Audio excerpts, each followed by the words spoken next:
Bugungi video obzorimiz juda ham o'zgacha va qiziq bo'ladi. Sababi bugun biz taniqli xonanda Yulduz Turdiyevani uylariga kelganmiz.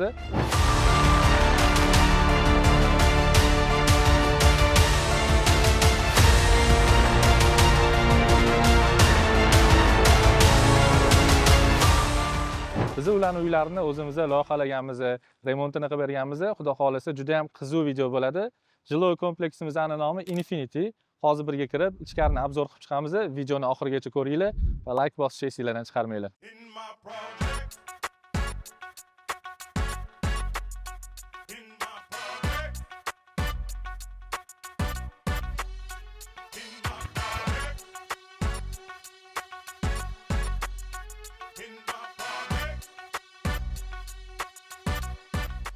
Ko'rib turganinglardek, bu uyimiz minimalizm stilda qilingan 100 kvadratli uyimiz.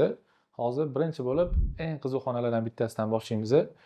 Bu xonada o'ziga yarasha fishkalardan foydalanganmiz.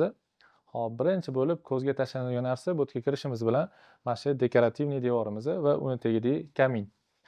Bu TV zona qilib ishlangan aslida. Bu joyimiz open space qilib ishlangan. Open space bo'lganda divanli zona, kuxnya birlashtirilgan. Undan tashqari ko'proq mehmon kelib qoladigan bo'lsa, bu zonamizning shuna orqa tarafiga stol-stullar ham joylashtirganmiz mehmonlarni kutib olish uchun. Buni ham hozir alohida ko'rsatamiz. Birinchi bo'lib kuxnyadan boshlay qolaylik. Hammaga shu qiziq bo'lsa kerak.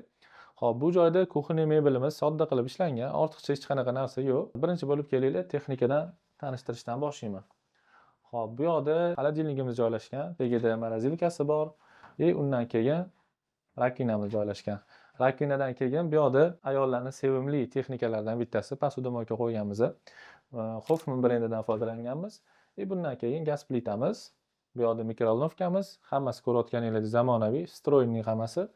Mikrovolnovkamizning tagida bu yoqda duxovkamiz joylashgan. Duxovkani ham qulay qilib, shu balandligini sal teparoq ko'tarib qo'yganmiz. Bilsanglar, o'zi plitaning tagida turadi, u sal noqulay bo'ladi. Shuni hisobiga ozgina teparoqga joylashtirganmiz.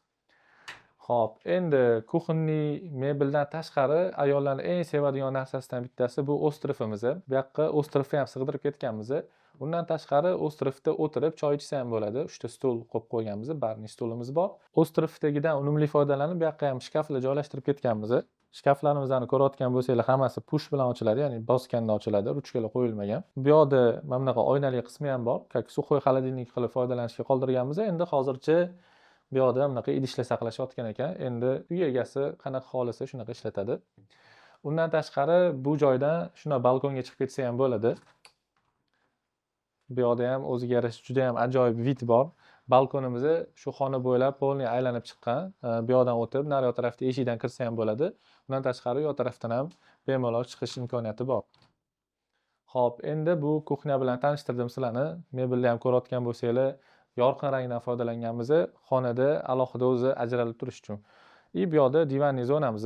Bu joyda choy ichsa bo'ladi, misol uchun TV zonamiz bor, televizor tomosha qilsa bo'ladi, oilaviy dam olsa bo'ladi. Alohida bunaqa kreslolar qo'yib qo'yganmiz.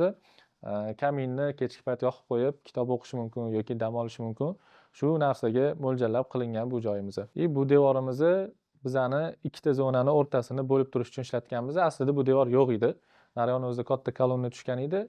Bu joydan unumli foydalanish uchun shunaqa devor qilganmiz. Ham televizor ochsa bo'ladi, kaminimiz joylashgan, ham zonalarni bo'lib turadi. Ham aytmoqchi, mana bu yerdagi dekorativniy tosh emas bu, bu shishadan qilingan. Uni ham linkini videoning tagida berib ketamiz. In Art kompaniyasi. Bemalol o'tib o'zingizlarga ham zakaz qilsanglar bo'ladi. Ko'rayotganingizdek, xuddi toshga o'xshab chiqadi, lekin shishadan qilingan. Hop, endi keyingi xonaga o'tamiz. Bu devorimizning orqa tarafiga. Bu yoqda ham xuddi shu devorimizdan davom ettirilgan va bu yoqga o'sha mehmon kutish uchun alohida stol qo'yilgan. Bu yoqda TV zonamiz bor. Mehmonlar kelganda endi televizorimizni hali joylashtiramiz. Bu yerda kichkinagina komodimiz bor. Endi idish tovoqlarni saqlashga. Undan tashqari bilasizlar, o'zbeklar idishini maqtanishni yaxshi ko'radi. Shu narsani ham hisobga olib turib, biz mana shu devor orqasidan unumli foydalanib, oynali shunaqa shkaf ham qilib ketganmiz. Dekorativniy idishlarni ayollar taxlab yasatib qo'yish uchun ham ishlatsa bo'ladi. Va bu yoqda ham kamin bor. Xuddi shu bu yoq tarafdagi kamin bu yoqqa ham qo'yib ketilgan. Mijozimiz yorqin ranglarni yaxshi ko'rganlar uchun bu yoqda ham har bitta detalda yorqin ranglardan foydalanishga harakat qilganmiz. Dizaynda ham o'sha narsani hisobini olib turib, hamma narsani bir-biriga uyg'unlashtirganmiz. Hop, endi bu xonadan tashqariga chiqamiz. Bu yoqda prixoshkamiz bor. Prixoshka to'g'risida ozgina ma'lumot berib ketdik. Hop, bu yoqda prixoshkaga kirishimiz bilan shunaqa kiyimlarni ilish uchun shkafimiz bor. Shkaf tagida oyoq kiyimlardan oqqan kirlar hammasi yerga sachramasligi uchun, yonib ketmasligi uchun shunaqa paddon qilganmiz. Bu paddonimizni 10 santimetr ko'tarib, kafildan ishlab olganmiz va oyoq kiyimni yechib, tiqib qo'yishga ham juda ham qulay ishlangan.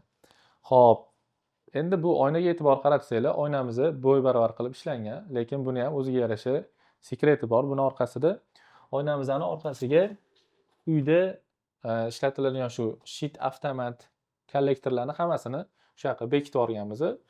Oynamizni как bu narsalarni yopib turadigan qilib, dekorativniy qilib ishlab olgan. Ham oyna o'rnida ishlatsa bo'ladi, ham orqasini misol uchun kerak emas narsalarni bekitib turadigan как dekor qilib ishlatganmiz. Bu yoqqa polka ham qo'yib qo'yganmiz, oynamizni ochib yopish uchun. Undan tashqari bunaqa kalit, telefon, yana nimadirlarni qo'yib qo'yish uchun, tezgina olib ketish uchun, qo'yib ketish uchun yaxshi joy bo'lgan. Buni ham unumli foydalanib ketganmiz. Hop, endi keyingi xonalarimizga o'tamiz. Bu joyimiz mana koridorimiz. Bu joyda o'sha xonalarga kirib ketadigan eshiklar joylashgan. Eshiklarga ham e'tibor qilgan bo'lsanglar, eshiklarimiz hammasi zamonaviy, skrytniy montajniy deyiladi. Shunaqa eshiklardan foydalanganmiz. Eskicha klassik eshiklardan qo'ymaganmiz bu yoqqa. Birinchi bo'lib bu yoqdagi bolalar yotoqxonasiga kiramiz. Bu joyda ham o'ziga yarasha ranglardan foydalanganmiz. Endi bu yoqda bolalarni etkaniga kirgan holda ranglarni to'qroq qilganmiz. Bu o'g'il bolalar xonasi. Ikkita kravat joylashtirganmiz yonma-yon va uni o'rtasiga shunaqa polka qo'yganmiz. Ikkita bola tomonidan ham polkalarni joylashtirib ketganmiz.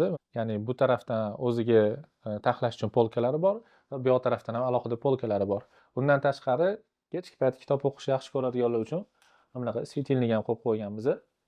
Bu svetilnikni ham kechki payt kitob o'qiyotgan paytda foydalansa bo'ladi. Hop, endi mebellarga o'tamiz. Mebellardan boshqa qolamiz.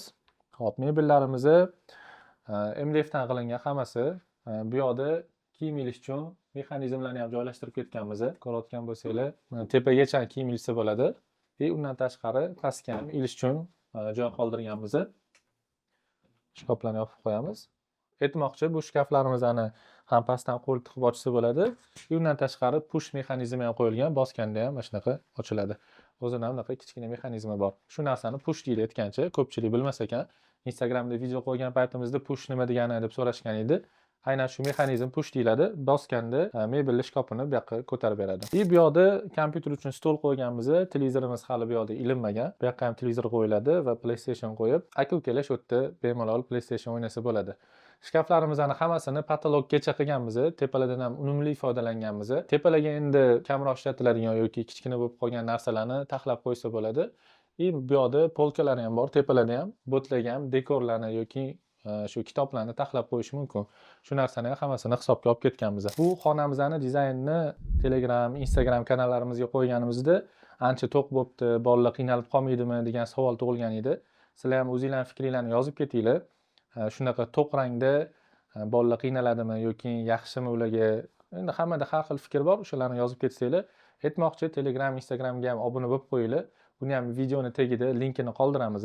Bu yoqda ham biz yangi qo'yayotgan dizaynlarimizni hammasini ketma-ket qo'yib boramiz. Like bosib qo'yishni esingizdan chiqarmanglar. Hop, endi keyingi xonamizga o'tamiz. Keyingi xonamiz umumiy sanuzilimiz. Bu sanuzilimiz ham yorqin ranglardan foydalanib qilganmiz dizaynni va yorqin kafildan foydalanganmiz. Ko'rayotganinglardek, mramor kafildan foydalanganmiz. Hop, bu yoqda biz dush kabina berganmiz. Ko'pchilik aytganimdek, o'sha dizaynni qo'ygan paytimizda bu narsaga ham o'zini fikrini bildirganda dush kabinani o'rniga vanna qo'yish kerak edi. Vanna ko'pchilik foydalanadi, qulay bo'ladi degan edi, lekin biz uni ham yechimini qilganmiz. Keyingi xonada uni ko'rsatib ketaman. Hozircha shuni tanishtirib chiqay. Birinchi unitazimiz.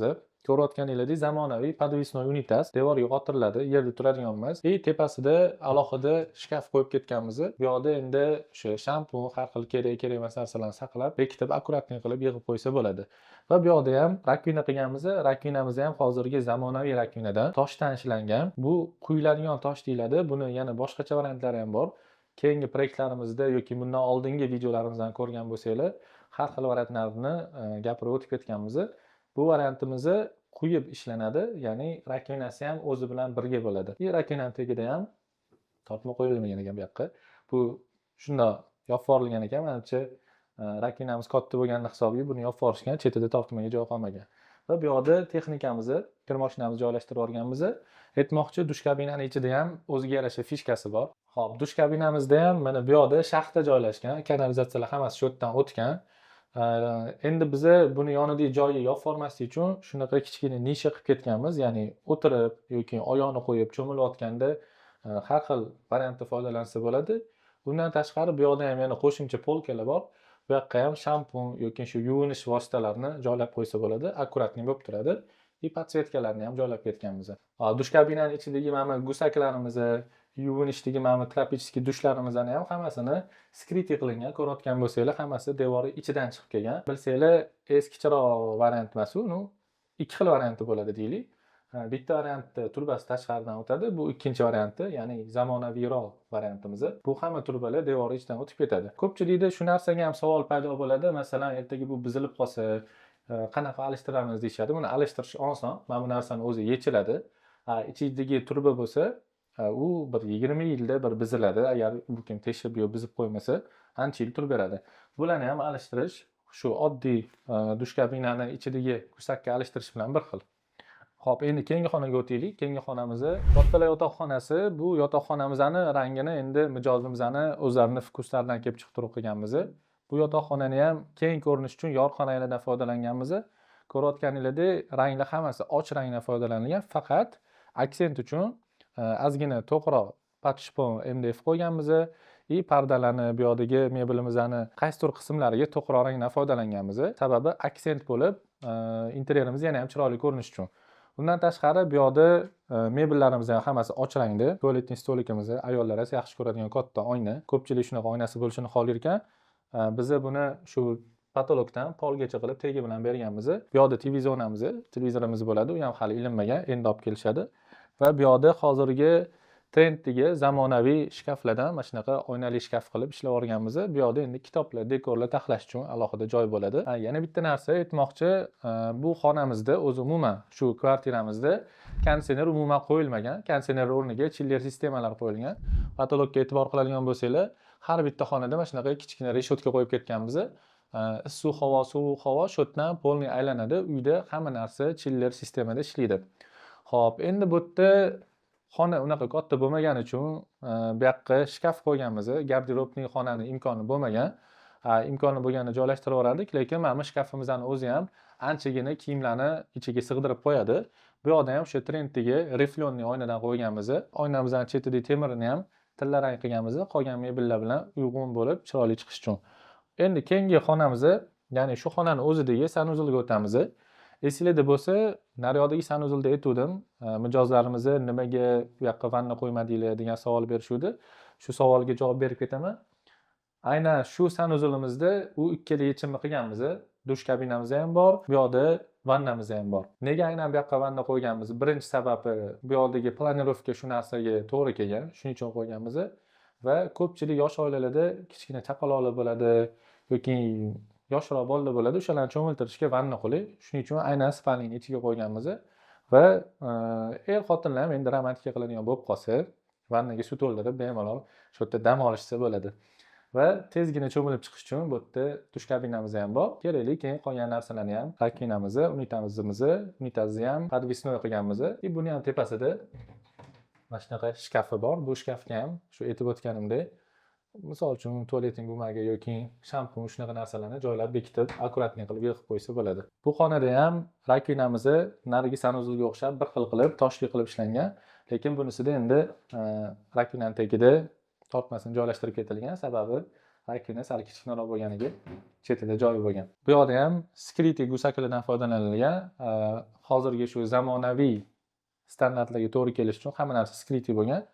Bu yoqda ham e'tibor qiladigan bo'lsanglar, gigiyenistik dushimizni ham skriti qilib yuborganmiz. Ko'pchilik haligacha semiz bu yoqqa chiqib turadigan shu hozir rasmi chiqadi sizlarda, shunaqasini qo'yishadi devorga. Undan ko'ra mana shundan foydalansanglar, bu joyga ancha tejiydi. Ko'pchilikga maslahat beraman. Dush kabinaning ichida xohlaganinglardan foydalansanglar bo'ladi. Bu yerda hech qanaqa muammo bo'lmaydi. Lekin gigiyenistik dush kelganda skritisdan foydalansanglar, sizlar ancha joydan yutasizlar. Kichkina joyda ham unitaz gigiyenistik dushni joylashtirsa bo'ladi. Video obzorimiz ham o'z nihoyasiga yetdi. Agar videomiz sizlarga yoqqan bo'lsa, shunaqa videolarni yana ham ko'proq qo'yishimizni xohlasanglar, like bosib, bizga obuna bo'lib qo'yinglar, chunki bizga sizlarni podдержкалар juda ham muhim. Biz yaqinda boshlaganmiz kanalimizni. Obunachilar soni qancha ko'p bo'lsa, qancha likelar ko'p bo'lsa, biz shuncha ko'proq videolar chiqaramiz. Hammaga rahmat, sog' bo'linglar.